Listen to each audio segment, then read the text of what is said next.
بسم اللہ الرحمن الرحیم الحمد للہ حمدا کثیرا والصلاة علی النبی بشیرا و نذیرا وعلی آلہ واصحابہ صغیرا و کبیرا غوث اعظم بمن بے سرو ساما مددے قبلہ دی مددے کعبہ ایماں مددے۔ السلام علیکم ورحمۃ اللہ وبرکاتہ۔ ناظرین، آج ہم پہلے خطبے کا بقیہ حصہ پڑھیں گے۔ پیران پیر غوث الاعظم دستگیر محبوب سبحانی خطب ربانی ہیکل سمدانی میرا محی الدین عبد القادر جیلانی قدس اللہ تعالی سرہ العزیز اپنے خطبے میں فرماتے ہیں، مخلوق کو خدا کے ساتھ شریک کرنا چھوڑ دے اور حق تعالی عز و جل کو یکتا سمجھ۔ وہی تمام چیزوں کا پیدا کرنے والا ہے اور اسی کے ہاتھ میں ہے تمام اشیاء۔ اے غیر اللہ سے کسی چیز کے مانگنے والے، کیا تو بیوقوف ہے؟ کیا کوئی ایسی بھی چیز ہے جو اللہ کے خزانوں میں نہ ہو؟ اللہ عز و جل فرماتا ہے، کوئی چیز بھی نہیں مگر ہمارے پاس ہے اس کے خزانے۔ اے غلام، صبر کا تکیہ کر، موافقت کا پٹکا باندھ، کشائش کے انتظار میں عبادت کرتا ہوا تقدیر کے پرنالے کے نیچے سو۔ جب تو ایسا ہو جائے گا تو مالک تقدیر اپنے فضل و انعام تجھ پر اتنا برسائے گا جن کی طلب اور تمنا بھی تو اچھی طرح نہ کر سکتا۔ اے قوم، تقدیر کی موافقت کرو اور عبد القادر کی بات مانو جو تقدیر کی موافقت میں کوشاں ہے۔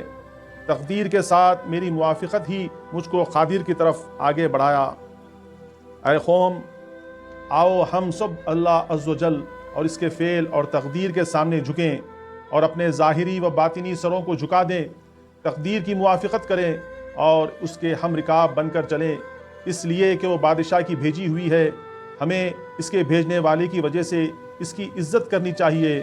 بس جب ہم اس کے ساتھ ایسا برتاؤ کریں گے تو وہ ہم کو اپنے ساتھ اٹھا کر قادر تک لے جائے گی، اور اس جگہ ولایت اللہ سچے ہی کی ہے۔ ایسے دریائے علم سے پینا اور اس کے خوان فضل سے کھانا اور اس کے انس سے مانوس ہونا اور اس کی رحمت میں چھپنا تجھ کو مبارک و خوشگوار ہوگا۔ یہ ایک ایک بات لاکھوں میں فرد ہے، تمام کنبوں اور قبیلوں میں سے گویا ایک ہے۔ اے غلام، تقوی کو ضروری سمجھ، شریعت کے حدود کو اپنے اوپر لازم کر، نفس اور خواہش اور شیطان اور بد ہم نشینوں کی مخالفت کا پابند ہو۔ ایمان والا بندہ ہمیشہ ان کے ساتھ جہاد میں رہتا ہے، نہ اس کے سر سے خود ہٹتا ہے، نہ اس کی تلوار نیام میں جاتی ہے، نہ اس کے گھوڑے کی پیٹھ اس کی زین سے خالی ہوتی ہے۔ ان کا سونا اہل اللہ کی طرح غلبے کے ساتھ غلبے کی حالت میں ہوتا ہے۔ فاقہ ان کی خوراک ہے اور ان کا کلام بضرورت ہوتا ہے۔ گونگا رہنا ان کی عادت ہے، اس کے سوا کچھ نہیں کہ تقدیر خداوندی ان کو بلواتی ہے۔ اللہ کا فعل ہی ان کو بلاتا اور ان کے لبوں کو حرکت دیتا ہے۔ ان کا بولنا دنیا میں ایسا ہے جیسے اعضاء کل کو قیامت کے دن بولیں گے کہ خدا ہی ان کو گواہی عطا فرمائے گا۔ جو ہر بولنے والے کے گواہی بخشتا ہے وہی ان کو بھی گواہی عطا فرماتا ہے۔ جیسا کہ پتھر کو گواہی دے دیتا ہے، ان کے لیے بولنے کے سبب مہیا فرما دیتا ہے، پس وہ بولنے لگتے ہیں۔ جب ان سے کوئی کام لینا چاہتا ہے تو ان کو اس کے لیے تیار کر دیتا ہے۔ اس نے چاہا کہ مخلوق کو بشارت و تحدید کی تبلیغ ہو تاکہ ان پر حجت قائم ہو سکے، تو انبیاء و مرسلین کو گواہی عطا فرمائی۔ پھر جب ان کو اپنے پاس بلا لیا تو علماء کو ان کے علم پر عامل تھے کھڑا کر دیا۔ کھڑا کر دیا، بس ان کی طرف سے نیابتاً وہ باتیں پہنچانے کو جو مخلوق کے لیے مفید ہیں ان کو گواہی عطا کی۔ جناب رسول اللہ صلی اللہ علیہ وسلم نے فرمایا کہ علماء وارث ہیں انبیاء کے۔ اے قوم، اللہ عز و جل کا شکر کرو اور اس کے انعامات پر، اور ان کو اسی کے طرف سے سمجھو، کیونکہ وہ فرماتا ہے جو کچھ بھی نعمت تمہارے شامل حال ہے وہ اللہ ہی کے طرف سے ہے۔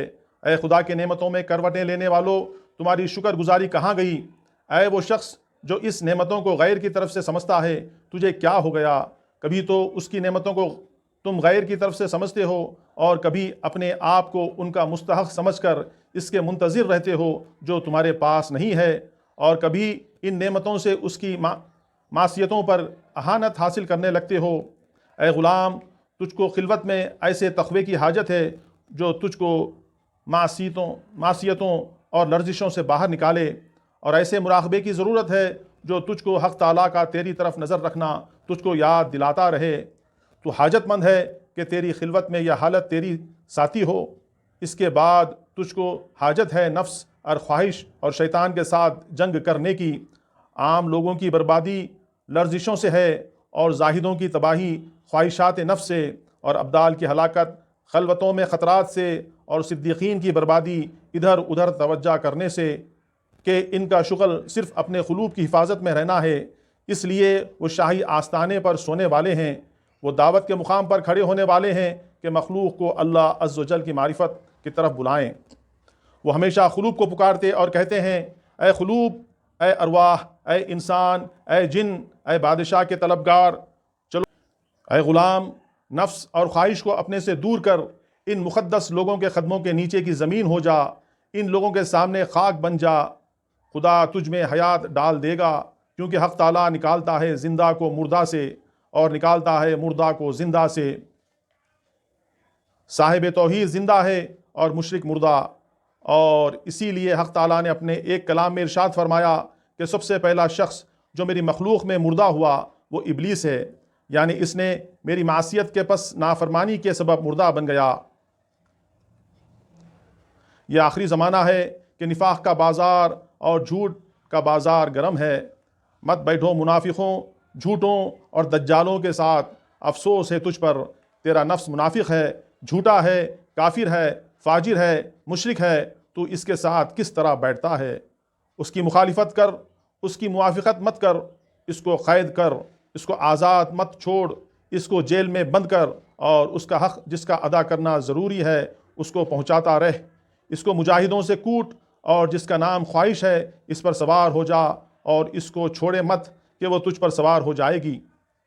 اور طبیعت کا ساتھ مت دے، کیونکہ وہ ناسمجھ چھوٹے بچے کی مثل ہے، تو پھر طفل صغیر سے کس طرح پڑھتا اور قبول کرتا ہے۔ اب رہا شیطان، وہ تو دشمن ہے تیرا، اور دشمن ہے تیرے باپ آدم علیہ السلام کا، پھر اس سے تو کیوں کر مانوس ہوتا اور اس کی بات مانتا ہے؟ حالانکہ تیرے اور اس کے درمیان خون اور پرانی عداوت ہے، تو اس سے نڈر مت ہو کہ وہ قاتل ہے تیرے باپ آدم کا اور تیری ماں حوا کا، بس جب تجھ پر قابو پائے گا تجھ کو بھی قتل کر دے گا، جیسا کہ ان کو قتل کیا تھا۔ تقوی کو اپنا ہتھیار بنا، اور اللہ عز و جل کی توحید کو، اس کے مراقبے کو، خلوتوں میں پرہیزگار رہنے کو، سچائی کو، اور اللہ عز و جل سے مدد چاہنے کو اپنا لشکر بنا۔ بس یہی ہتھیار اور یہی لشکر ہے جو اس کو ہزیمت اور شکست دے گا، اور اس کے لشکر کو توڑے گا۔ جبکہ حق تیرا ساتھی ہے تو اس کو شکست کیوں نہ دے سکے گا۔